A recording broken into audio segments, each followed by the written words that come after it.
falo isso para deixar você mexer com suas emoções. Mas Deus falou comigo há 2 semanas atrás que Deus ia fazer uma reviravolta aqui nesse lugar. E que Deus vai abençoar muitas vidas aqui nesse lugar. E que muitas portas que estão fechadas, trancadas, bloqueadas, vão se abrir para a vida de muita gente aqui nesse lugar. Esse é o tempo que Deus escolheu para vocês. Creiam nisso? Deus abençoe os companheiros que foram ali de Santa Branca nos representar. Amém? O grupo de varões, que o Senhor venha nos abençoar. Antes de ministrar, irmãos, quem encontrou o Salmo 126, diga amém. Amém. Eu quero comunicar aos irmãos que nós vamos fazer um gabinete pastoral. Não sei se vocês, eu nunca vi ninguém trabalhando aqui, mas de onde eu vim eu trabalhava assim. O que é um gabinete pastoral? É onde nós tiramos um tempo para atender pessoas em particular, para ajudar nas suas dificuldades. Então, se você tem uma dificuldade, está enfrentando algum tipo de problema e não está sabendo como lidar com isso, marque um tempo, uma hora que nós vamos atender você, sua família, e vamos dar uma orientação para vocês. Porque a igreja precisa ser pastoreada, a igreja precisa ser cuidada. Vocês chegam aqui, assistem o culto e vão para casa e não tem com quem conversar. Nós vamos fazer o seguinte: todos os domingos, no primeiro horário, eu vou estar atendendo aqui. Nós vamos melhorar a sala depois, né, Rodrigo? Mas eu já comecei hoje a atender alguns irmãos e eu quero fazer isso todo domingo. Então, se você tiver desejo de conversar com o pastor, de pedir ajuda e orientação, eu e a pastora estamos aqui para auxiliar e ajudar vocês. Amém? Aí o que é que você faz? Procura o irmão evangelista aqui e agenda com ele ou comigo. Amém? E nós vamos atender você, orientar você, abençoar você. E se tiver alguma dificuldade espiritual, Satanás vai cair por terra e você vai ser abençoado no nome de Jesus. Amém? Quem encontrou, diga amém. Amém. Salmo de número 126. Eu estava hoje em casa, depois que eu cheguei do casamento, e o Senhor colocou esse salmo no meu coração. Haja vista, já preguei sobre ele algumas vezes, mas o assunto que Deus colocou aqui eu achei interessante. Diz assim a epígrafe: Deus é louvado, porque retirou do cativeiro o seu povo. Quando o Senhor trouxe do cativeiro os que voltaram a Sião, estávamos como os que sonham. Então a nossa boca se encheu de riso e a nossa língua de cânticos, e se dizia entre as nações: grandes coisas fez o Senhor por estes. Diga comigo: grandes coisas fez o Senhor por estes. Versículo 3 diz: grandes coisas fez o Senhor por nós, e por isso estamos alegres. Repita comigo o versículo 3: grandes coisas fez o Senhor por nós, e por isso estamos alegres. Pode sentar no nome de Jesus. Glória a Jesus. Amados, o salmo que nós lemos, ele chama bastante a minha atenção, porque esse salmo, ele é uma espécie de adoração àquele que é grande, àquele que é santo e àquele que é poderoso. Quando lemos o livro de Salmos, nós passamos a compreender muitas verdades que norteiam a nossa vida, tanto no sentido espiritual, como no sentido familiar, como no sentido espiritual e emocional. Os salmos, eles são conhecidos como cântico ao Deus Todo-Poderoso. O termo salmo, ele deriva-se do hebraico, que significa terrilim, e a palavra terrilim significa louvores ao Deus Todo-Poderoso. Esse título é um título na Septuaginta, tradução do Antigo Testamento para o grego, feita em na época em que os homens se reuniram para compilar as Sagradas Escrituras, e eles chegaram à conclusão que esse texto e esse termo no grego significa peusamoi, que quer dizer cânticos, que devem ser acompanhados por instrumentos de corda. Aqui nós vamos ver duas formas de compreender esse salmo. Primeiro, na linguagem original hebraica, que significa louvor, tefilim. Judeus, eles acreditam que salmos têm tanto poder que quando alguém está enfermo, doente, eles recitam alguns salmos e as pessoas são automaticamente curadas, saradas. Algumas ligações entre eles acreditam, dentro da sua vertente original, que quando as pessoas têm dificuldades para dormir, eles, acompanhando a leitura de um salmo, os terrores noturnos caem por terra e o peso que tira a possibilidade do sono vai embora e as pessoas são libertas. Os salmos são considerados uma espécie de hinário oficial de Israel. A nação de Israel, todas as vezes que sai para a guerra, eles costumam dizer que Elohim, Adonai, o Senhor Todo-Poderoso, é aquele que vai à frente da batalha, e é Ele que devemos prestar toda a nossa adoração. Olhar para o livro de Salmos é compreender que nas suas características especiais nós encontramos 9 formas de compreender a grandeza desse salmo. E uma dessas 9 formas, nós vamos compreender que ele é o maior livro da Bíblia, que contém o maior capítulo, o mais extenso da Bíblia, que também contém o mais curto da Bíblia. Nós vamos encontrar que esse salmo, ele contém muito dos capítulos que fala acerca de adoração, de louvor e de engrandecimento ao Deus Todo-Poderoso. Dentro desse salmo, nós vamos encontrar 24 menções ao termo aleluia. Aleluia é citado 27 vezes na Bíblia, e nos Salmos você encontra 24 vezes esta palavra, dizendo que o Senhor é grande. Aleluia é louvar ao Deus Todo-Poderoso.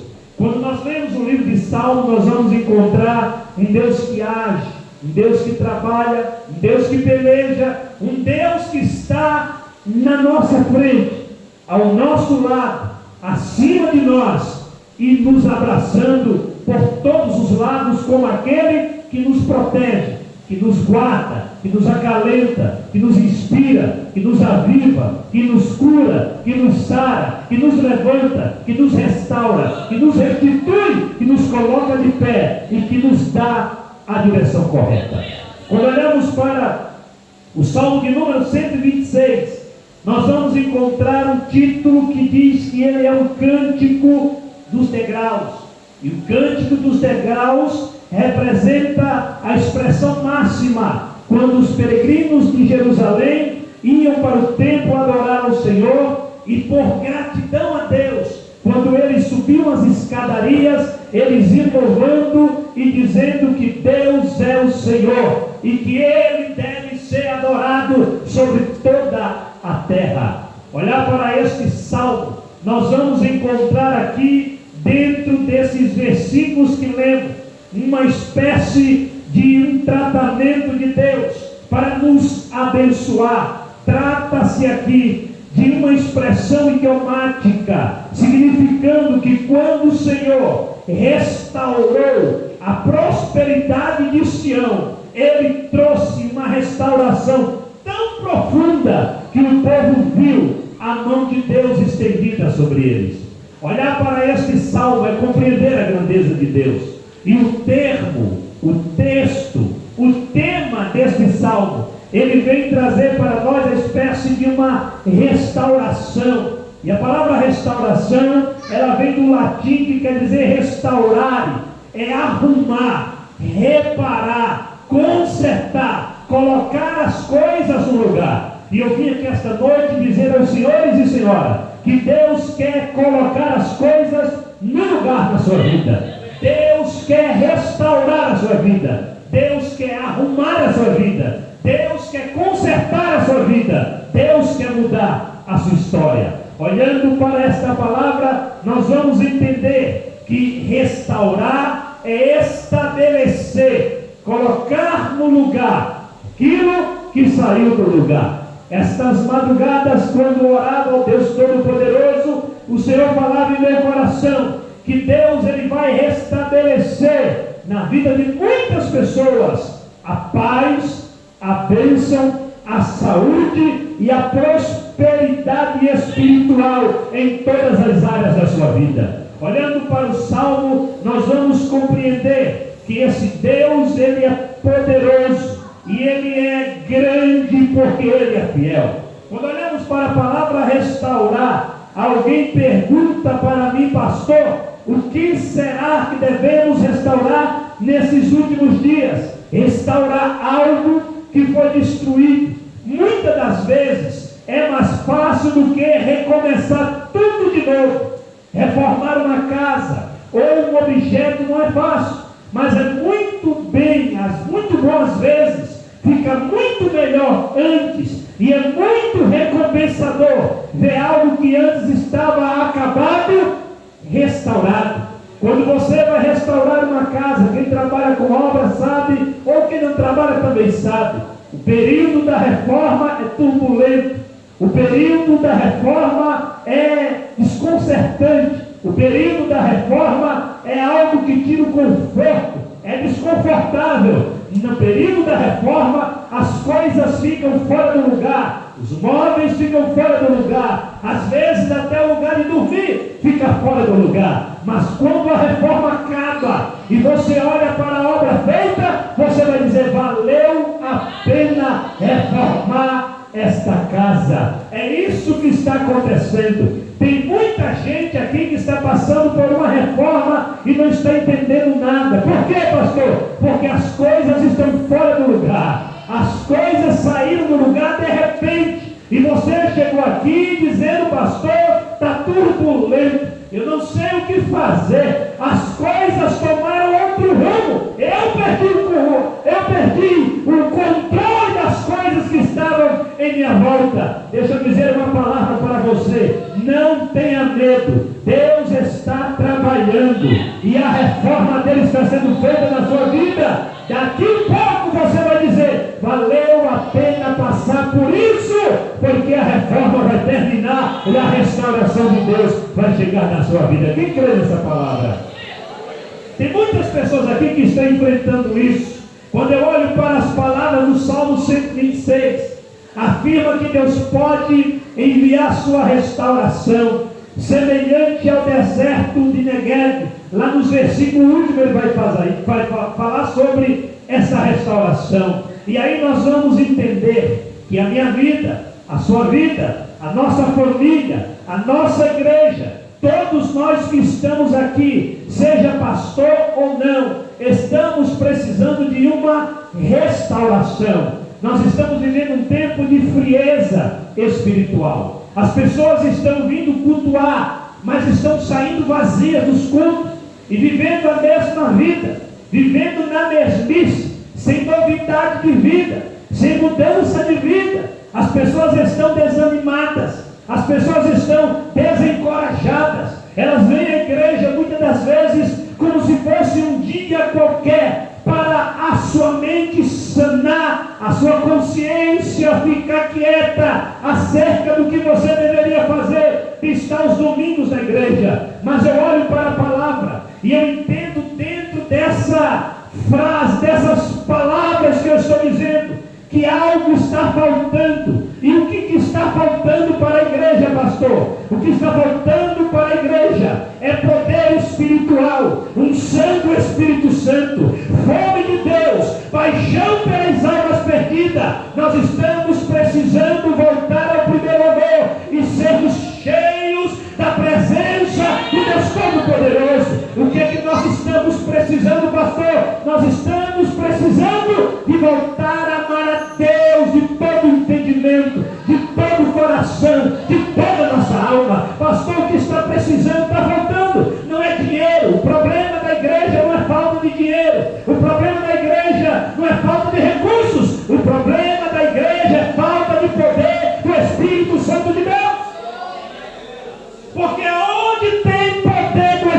Espírito Santo, Deus manda providência material para as nossas vidas.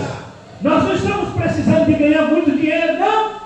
Nós não estamos precisando de construir catedrais, não. Porque os avivamentos maiores que aconteceram na terra não foram templos bonitos, não foram templos ornamentados, eram lugares pobres, que às vezes não tinha nem cadeira para sentar, mas tinha um povo cheio da glória, cheio da graça, cheio do poder e da vontade de adorar a Deus Todo-Poderoso. Hoje nós estamos no conforto da igreja.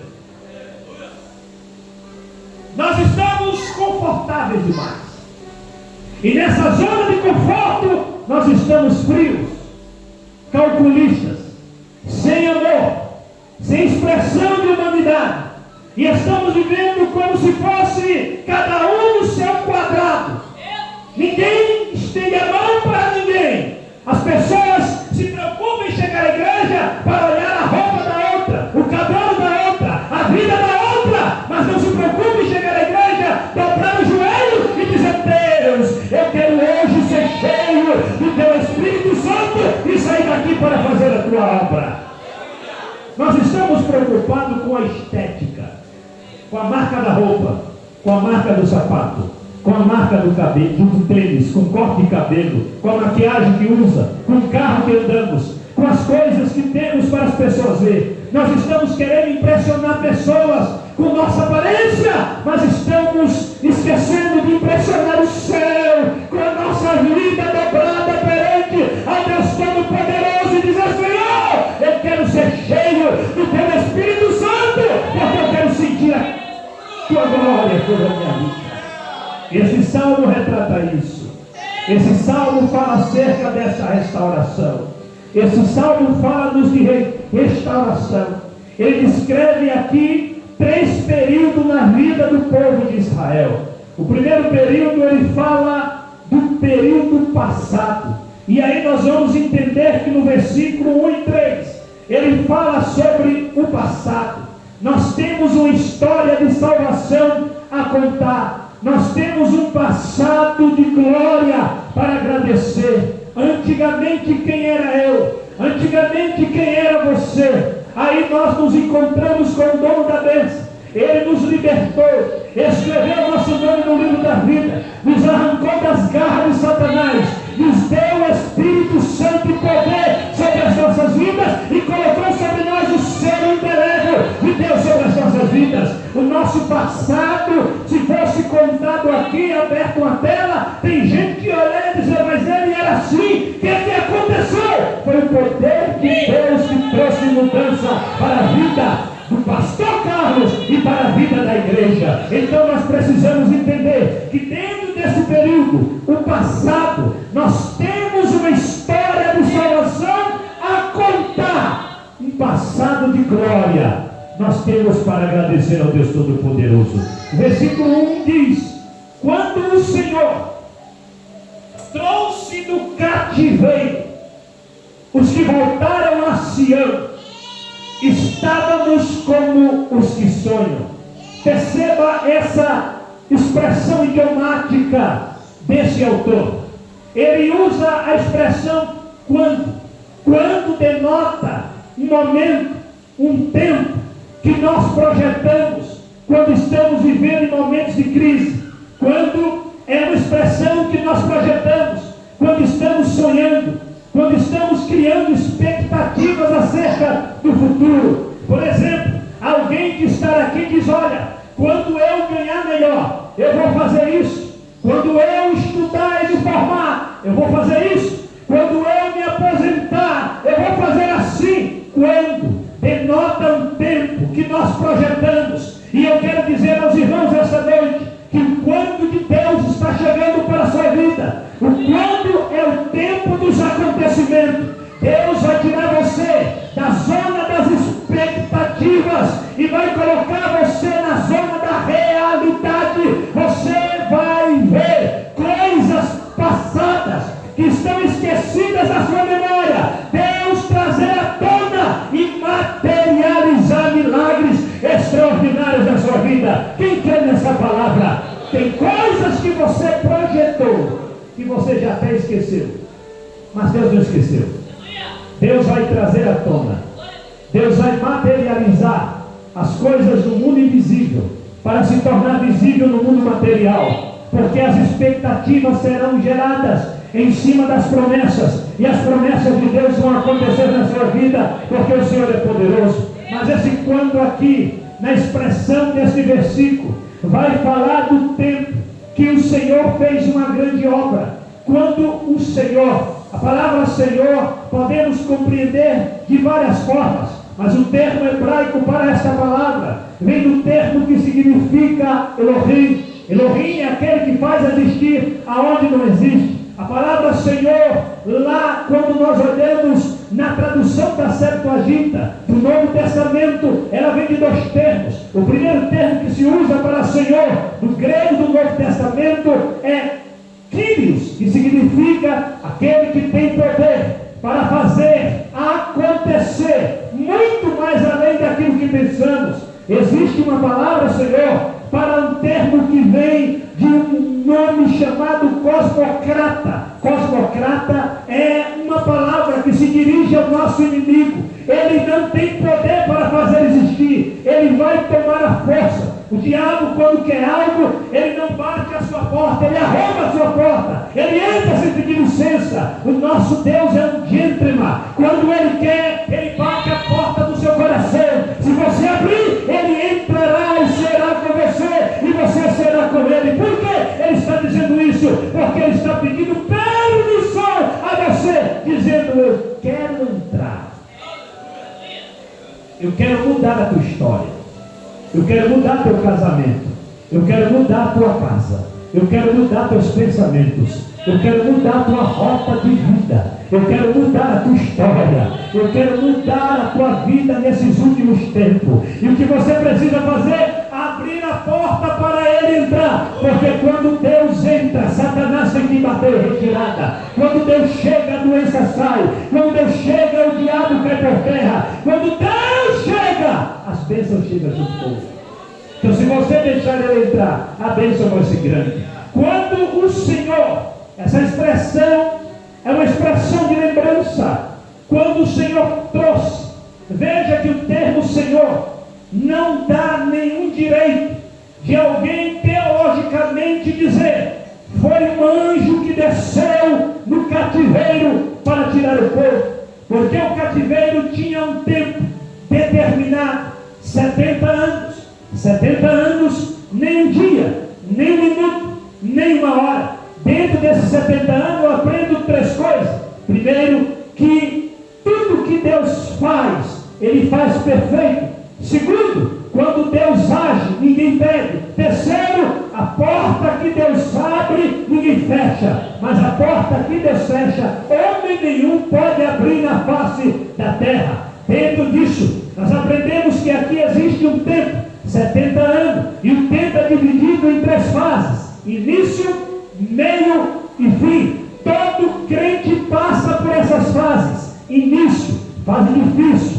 Meio, mediano, uma fase de desencontro, uma fase de muitas das vezes expectativas, uma fase de muitas das vezes de medo, de insegurança. Muitas das vezes você está assim, inseguro, com medo acerca do futuro, o que vai ser, o que vai acontecer. Mas existe uma terceira fase, que é início, primeira fase, meio, segunda fase, o fim, a terceira fase. A Bíblia diz que as melhores coisas estão no fim. Talvez você está sofrendo dizendo: pastor, eu não estou entendendo nada. Deus não vai deixar você entender nada agora. Tem coisas que Deus complica agora, mas Ele explica depois. Então o que você precisa entender? Que ainda não é o fim. O fim que Deus tem para você é um fim de restauração, restituição, é um fim de bênção para a sua vida. As coisas agora estão confusas. As coisas agora saíram do seu controle. Israel está desta maneira. O povo está aprisionado. O povo está num cativeiro. Não era uma prisão com grades. Não existia muros para prender o povo. O cativeiro era uma prisão profética. O cativeiro era um tempo de Deus, então não existia muros na Babilônia. Os caldeus não construíram muro e ninguém conseguia fugir da prisão.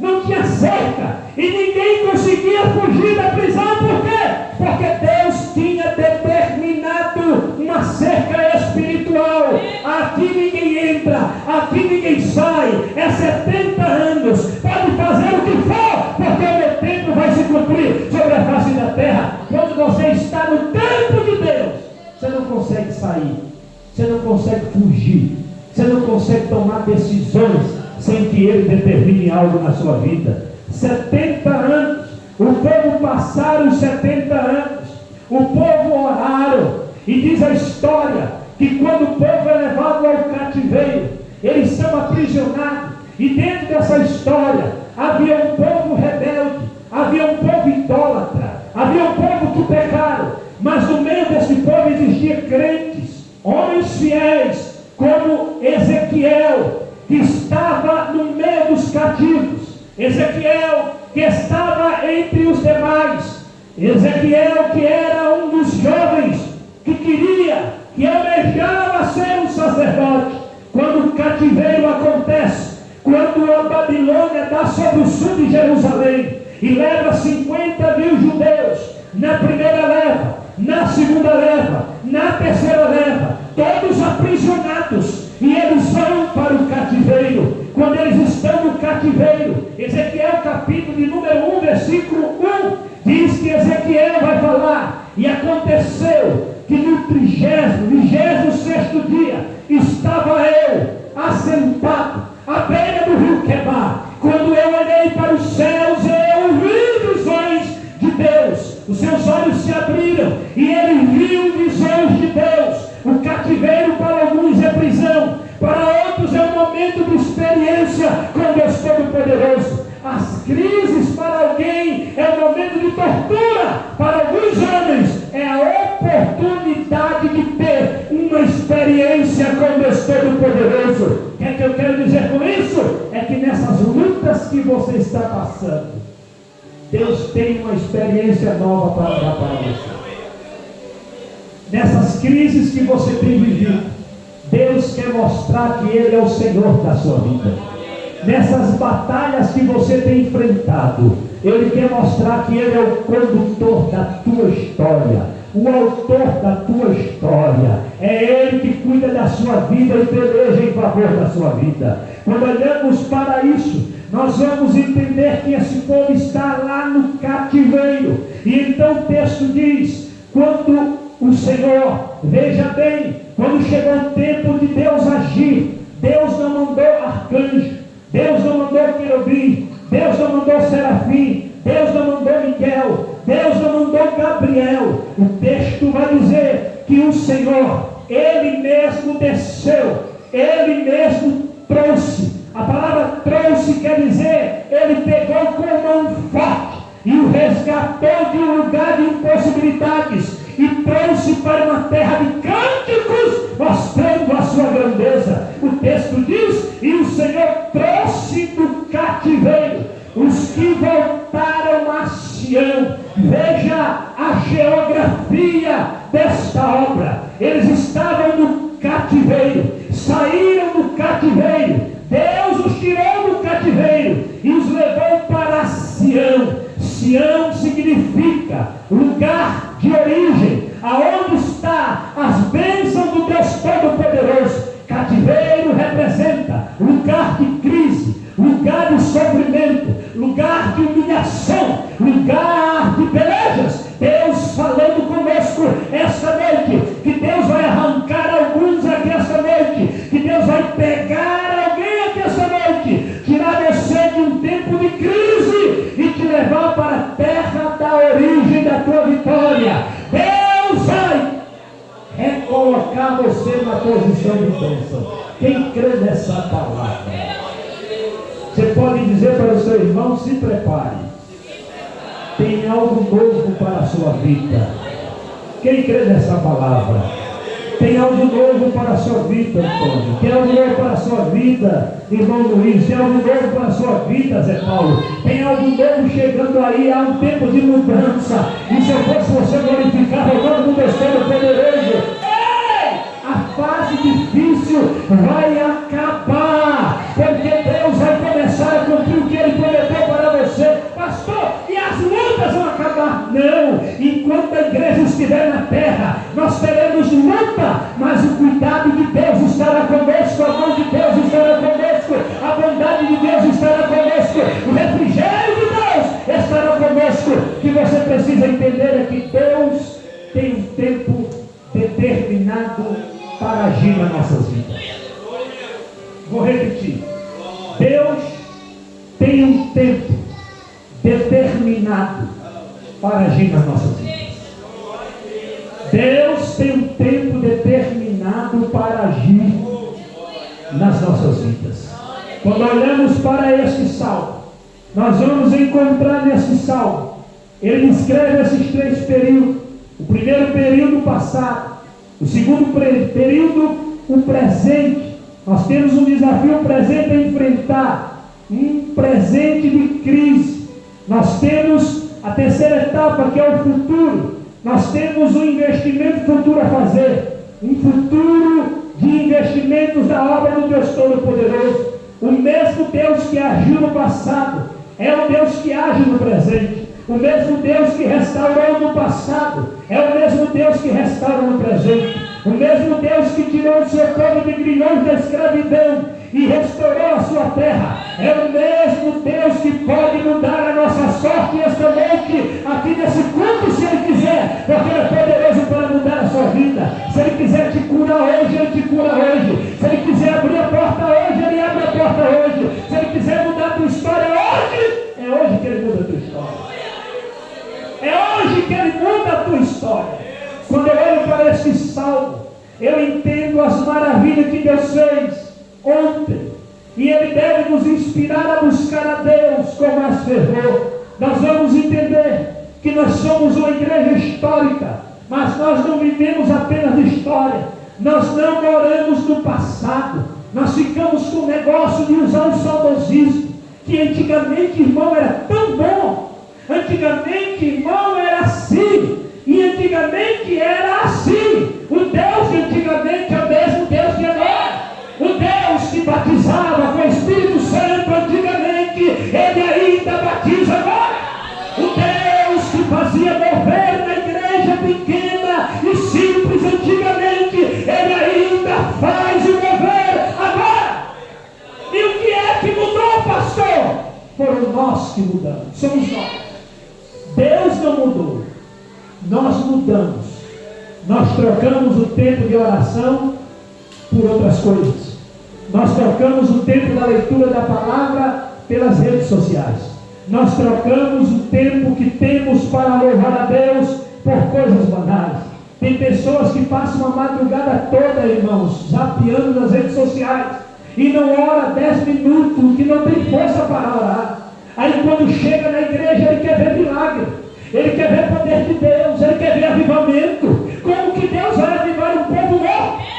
Se esse povo não está pedindo esse avivamento ao Senhor, se esse povo está morto, mas está dizendo: Senhor, me socorre, me salva, me aviva, me levanta, a mão de Deus vai descer e Ele vai restaurar esse povo. O que acontece é que nós estamos frios lá fora, e quando chegamos aqui queremos poder de Deus. Nós estamos vivendo uma vida como o povo lá de fora, e quando chega aqui a gente quer que aconteça culto como acontecia antigamente. Não vai acontecer. Sinto muito em dizer, enquanto não confessarmos os pecados, deixarmos de lado a nossa vida de engano e permanecermos na oração e na vida que Deus tem, pode orar o tanto que for, que o céu vira de bronze. Mas quando Deus descer, encontrar você dizendo: Senhor, me perdoa,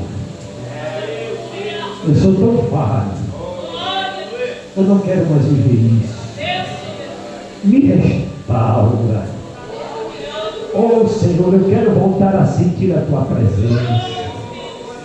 Senhor, perdoa os meus pecados, ajuda nas minhas fraquezas. Aí você começa a se humilhar, de repente uma tocha de fogo se acende do seu lado. Orava, e está aqui.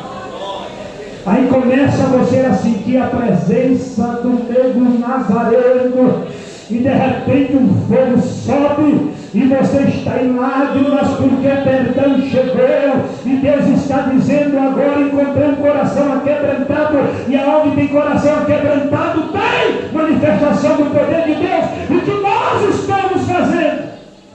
Nós estamos olhando, nós estamos observando, e nós estamos sem entender que Deus está querendo que nós venhamos a voltar a ter uma vida avivada. Nós somos uma igreja histórica, sim. A Assembleia de Deus é conhecida pelo poder pentecostal, mas ultimamente a Assembleia de Deus está sendo conhecida pelos escândalos, e a Assembleia de Deus está sendo conhecida pelas fraquezas, estão sendo expostas nas redes sociais. E nesses últimos dias Deus vai tirar a capa de muita gente. Nesses últimos dias as máscaras vão cair. Nesses últimos dias a peneira de Jeová vai passar sobre a igreja do Senhor aqui na terra. E Deus está dizendo: eu estou procurando os verdadeiros adoradores que me adorem em espírito e verdade.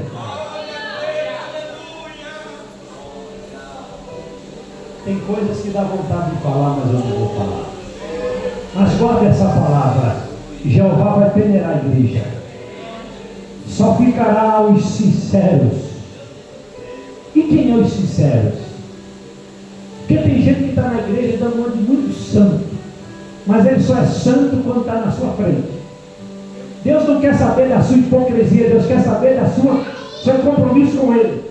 Ser santo não é ser metido, não é ficar de cara feia. Ser santo não é ficar criticando ninguém. Quanto mais você se aproxima de Deus, mais humilde você fica. Quando você vê a pessoa dizendo que é santo, mas não tem humildade, não tem misericórdia, não tem compaixão, não é perto de Deus de Israel que ele está, não. Porque quem chega perto de Deus fica mais sensível, perdoa mais, ama mais, abraça mais. Esse negócio que alguém diz que é santo, quer matar. Qualquer palavra, vamos excluir, vamos colocar para fora. Isso não é santidade. Quem é santo traz para perto, quem é santo trata, quem é santo dá oportunidade, quem é santo chama para a restauração. Por quê? Porque o Deus que eu sirvo, Ele não pega as pessoas e joga no lixo. O Deus que eu sirvo, Ele recicla, Ele restaura, Ele coloca de pé e diz: eu te dou uma outra chance.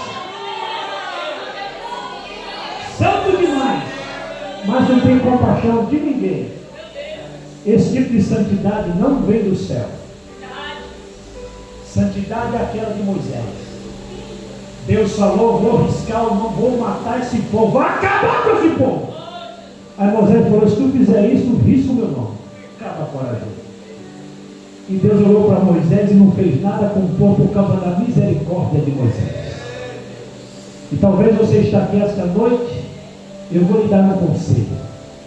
Quando você vê alguém cair, não julgue, não critique, não aponte.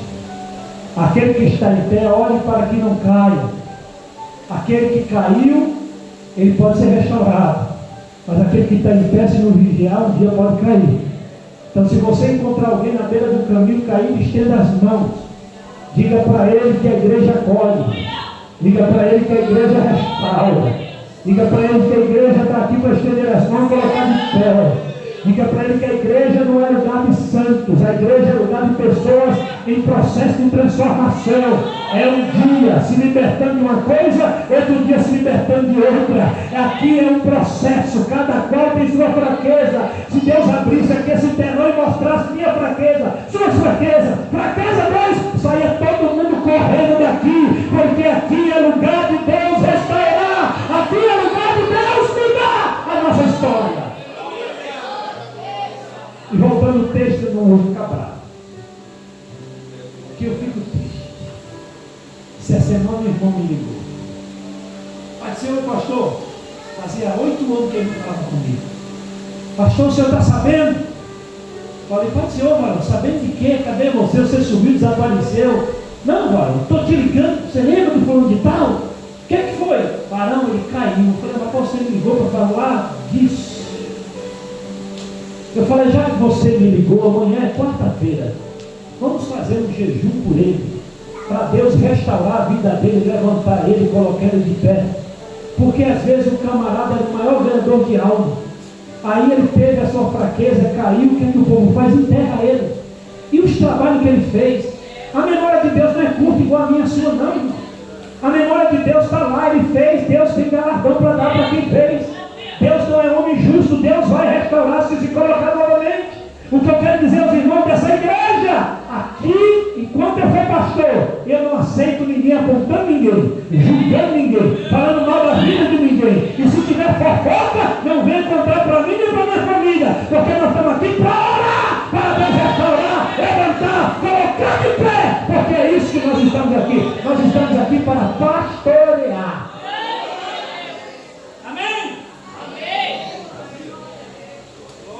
Quando o Senhor trouxe do cativeiro filho de Pés, os que voltaram a Sião, estávamos como os que sonham. A intervenção de Deus, irmãos, ela é maior do que as nossas expectativas. Quem crê nisso? Quem crê nisso? Você crê nisso? Você viu o testemunho do irmão Luiz aqui semana passada? A expectativa do irmão Luiz era comprar no cartão, parcelar 2 pneus.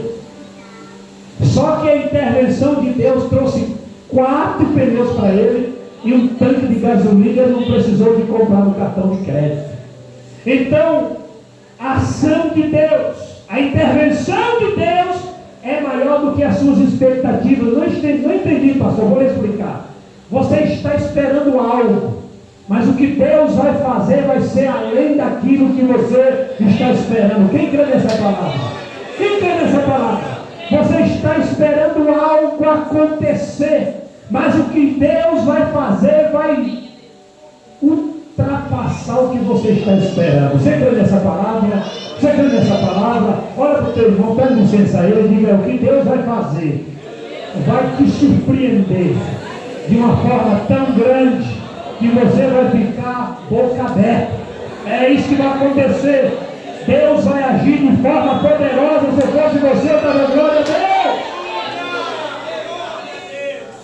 Aí ele diz: então, preste atenção nisso daqui que eu coloquei você de pé para falar. Então a nossa, olha que coisa linda, então a nossa boca se encheu de riso e a nossa língua de cânticos. Riso é um sentimento que verbaliza alegria. Tem alegria chegando para quem está triste aqui esta noite. Pode receber essa palavra. Segundo, então a nossa boca se encheu de cântico. Cântico é o mover da gratidão. Você vai ter motivo para louvar a Deus. Você vai ter culto em ações de graça aí para você dar em nome de Jesus. Você vai aprender que o povo tinha passado pela prova, perdido a liberdade, a pátria, o tempo, a família, o culto, as festas, e o povo estava de cabeça baixa. Mas quando Deus agiu, que tirou o povo, eles ficaram assim. Nossa boca se encheu de riso, a nossa língua se encheu de riso, a nossa boca de cântico. Então se dizia entre as nações, é aqui que eu vou parar e profetizar na sua vida: grandes coisas fez o Senhor a estes. Repita comigo: dizia-se entre as nações. Grandes coisas fez o Senhor a este. Deixa eu lhe dizer o que vai acontecer. Tem 2 formas de Deus agir aqui. Primeiro, quando Deus age para mostrar os de fora que Ele é Deus na nossa vida. Veja que o povo que estava de fora estava observando, e o povo que estava de fora disseram: grandes coisas fez o Senhor por eles. O que Deus vai fazer vai reverberar nas pessoas que te conhecem, e elas vão dar testemunho daquilo que Deus fez na tua vida por esses tempos. As pessoas que estão te olhando, te observando, as pessoas que estão sobre os muros, olhando o que Deus fez com o povo que está restaurado, é aqueles que vão dizer assim: olha, a obra foi grande, ele era assim, e agora está desse jeito. Vão olhar para você e vão dizer: quem te viu e quem te vê? Por que, pastor? Porque o milagre que vai acontecer em você vai impactar quem te conhece, quem sabe quem é você. As pessoas de fora vão olhar e vão dizer grandes coisas. Veja o Senhor por eles.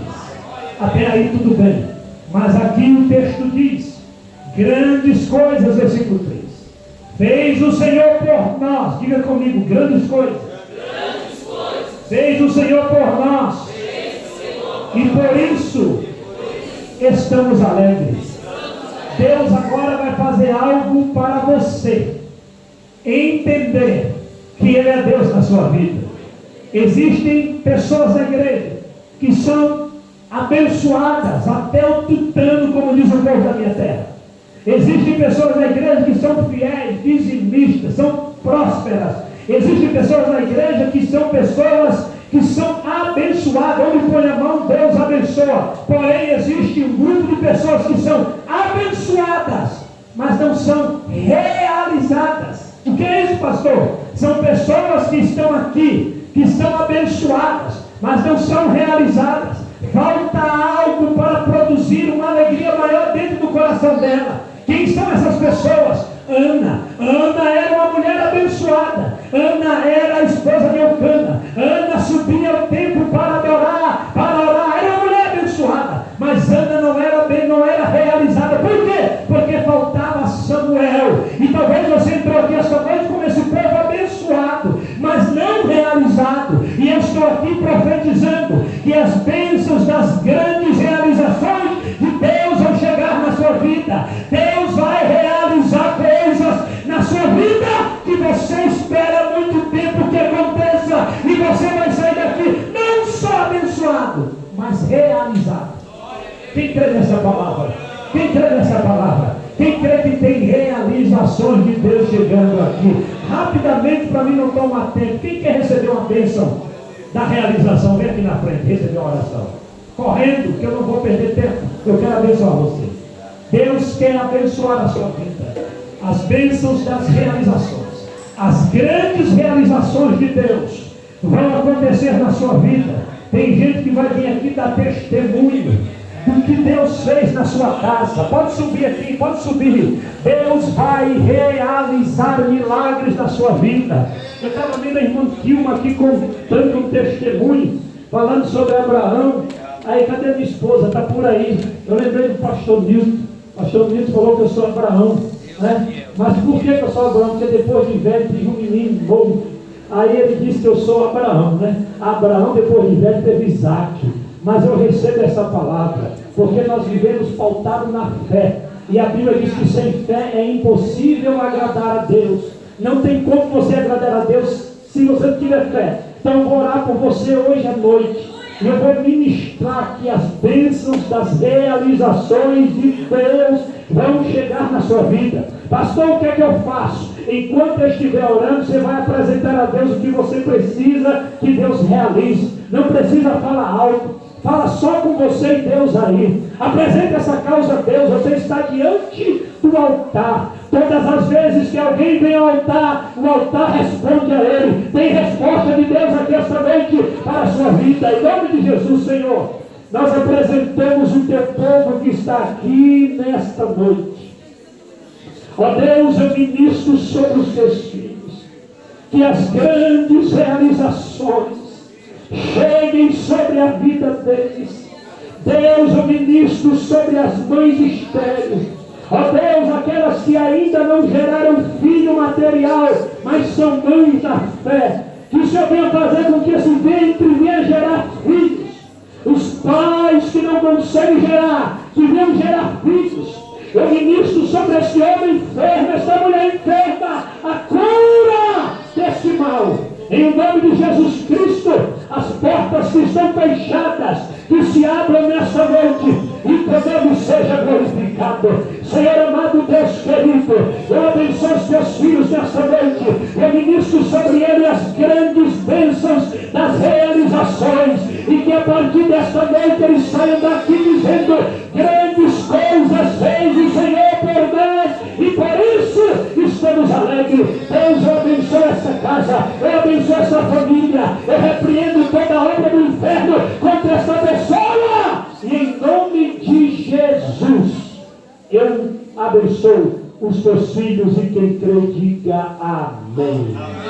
Levante a mão para o céu, grite bem alto, diga: grandes coisas fez o Senhor por mim, e por isso eu estou alegre. Deus abençoe vocês. Sente-se com a bênção das realizações em nome forte. E quando Deus mandar a bênção, venha contar aqui na frente em nome de Jesus. Amém? Glória a Deus, aleluia. E para encerrar aqui, irmãos, quando você se ajeita, que é o sermão que eu fiz aqui, está para pregar 3 dias. E eu fiquei na parte introdutória. Mas eu creio que o Senhor é Deus de grandes maravilhas. Essas crises que esse povo enfrentaram, eles venceram todas elas. Eu anotei aqui 5 tipos de crises que eles enfrentaram, mas não vai dar para falar. Eu vou só deixar para você. A crise da desinstalação foi a primeira crise. A segunda crise é a crise da apatia coletiva. A terceira crise é a crise da melancolia. A quarta crise é a crise da nostalgia. A quinta crise, a crise da mágoa incurável. Eu vou pregar isso depois. A mágoa incurável, ela bloqueia a sua vida de receber vitória e ter uma vida abençoada. Não deixe mágoa no seu coração. Liberte-se dela. Liberte-se dos sentimentos mesquinhos como mágoa, ódio, ressentimentos malignos como esse, para você ter uma vida abençoada. Porque quando você não perdoa, quem sofre é você. Quando você não perdoa, quem padece é você. O outro está comendo, bebendo, festejando, e você sofrendo em casa porque não perdoou ele.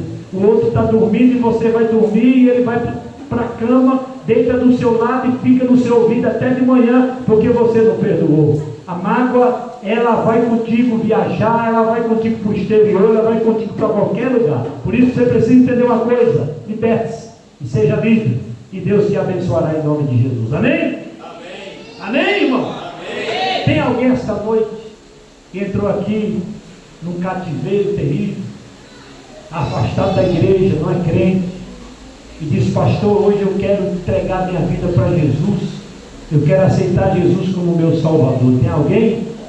Dê um sinal com a sua mão se tem alguém não crente ou afastado da igreja que quer hoje colocar sua vida em Deus e receber a sua vitória. Todo mundo aqui é crente. Levanta a mão, os irmãos que já são salvos em Jesus Cristo. E glória a Deus. Amém? Você que ainda não tomou uma decisão, não espere mais. O mundo está de ponta cabeça. As coisas vão piorar. E só há refúgio em Jesus Cristo. Só há refúgio na palavra do Senhor. Que Deus os abençoe e vos dê uma semana de vitória. E que esta semana toda armadilha preparada contra você não tenha prosperidade. E que as bênçãos abraâmicas sejam sobre a tua vida, no nome de Jesus. Amém?